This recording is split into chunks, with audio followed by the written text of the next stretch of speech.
This channel does not promote any violent, harmful, or illegal activities. All content provided by this channel is meant for an educational purpose only. এতদিন জামায়াতে ইসলামী সারা দেশে চাঁদাবাজি ও দখলের জন্য বিএনপিকে দায়ী করে আসছিলেন, কিন্তু সেই জামায়াতে ইসলামীর কপালেই চাঁদাবাজির তিলক। দলটির শীর্ষ রুকন সদস্যের বিরুদ্ধে উঠেছে চাঁদাবাজির অভিযোগ। চাঁদাবাজ ওই জামায়াতে ইসলামী নেতার নাম জাকির হোসেন। তিনি ফেনীর এক মাদ্রাসা শিক্ষকের কাছ থেকে চাঁদা চেয়েছেন টেলিফোনে। চাঁদা দাবির একটি অডিও সামাজিক যোগাযোগ মাধ্যমে ছড়িয়ে পড়ে। তারপরেই নড়েচড়ে বসে জামায়াতে ইসলামী। জাকির হোসেনকে বহিষ্কার করা হয়েছে। তিনি জামায়াতের রুকন এবং দলের সহযোগী সংগঠন বাংলাদেশ শ্রমিক কল্যাণ ফেডারেশনের ফেনী পৌরসভা শাখার সাবেক সহকারী সেক্রেটারি। সোমবার সন্ধ্যায় তাকে দল থেকে বহিষ্কার করা হয়।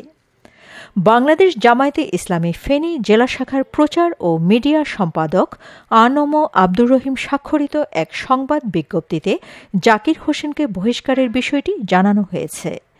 বিজ্ঞপ্তিতে বলা হয়, সংগঠনের শৃঙ্খলা ও নীতিবিরোধী কর্মকাণ্ডে জড়িত থাকায় দলীয় গঠনতন্ত্রের ৬২ নম্বর ধারার ২ উপধারা অনুসারে জাকির হোসেন মিয়াকে দল থেকে বহিষ্কার করা হয়েছে। এর আগে রোববার রাতে জামায়াত নেতা জাকির হোসেন মিয়ার সঙ্গে ফেনী আলিয়া কামিল মাদ্রাসার সাবেক অধ্যক্ষ মাহমুদুল হাসানের কথোপকথনের একটি অডিও সামাজিক যোগাযোগ মাধ্যমে ছড়িয়ে পড়ে। মাহমুদুল হাসান আওয়ামী লীগের রাজনীতিতে সক্রিয়। গত বছরের ৫ই আগস্টের পর অনিয়ম দুর্নীতির অভিযোগে তাকে অধ্যক্ষের পদ থেকে সাময়িক বহিষ্কার করা হয়। কয়েকটি মামলায়ও আসামি হন মাহমুদুল। জামায়াত নেতার সঙ্গে তার কথোপকথনের ফাঁস হওয়া অডিওটি ২ মিনিট ১৮ সেকেন্ডের।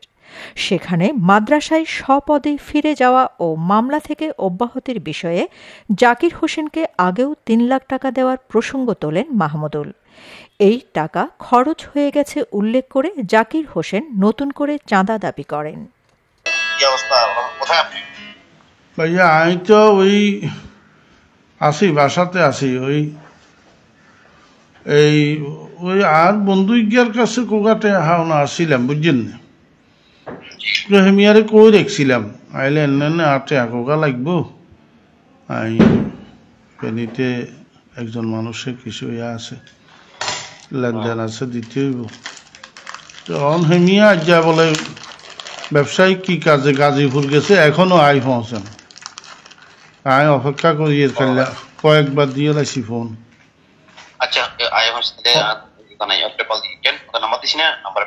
জি জি জি,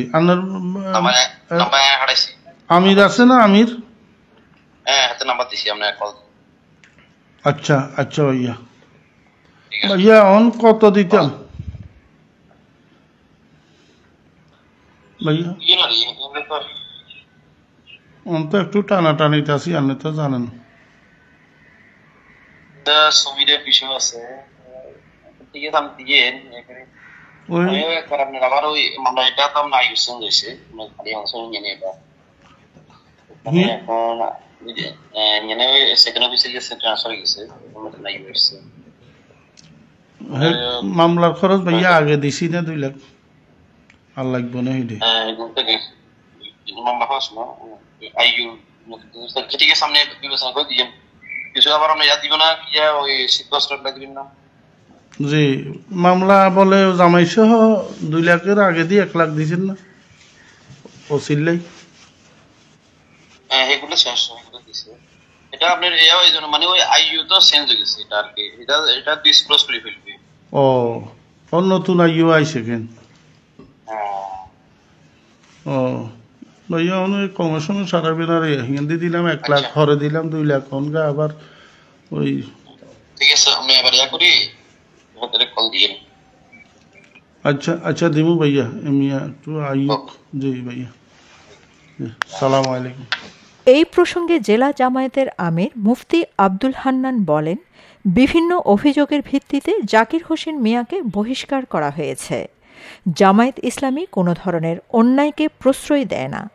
কোনো অনৈতিক কাজে জামায়াতের কেউ জড়িত থাকলে অবশ্যই তার বিরুদ্ধে সাংগঠনিক ব্যবস্থা নেওয়া হবে।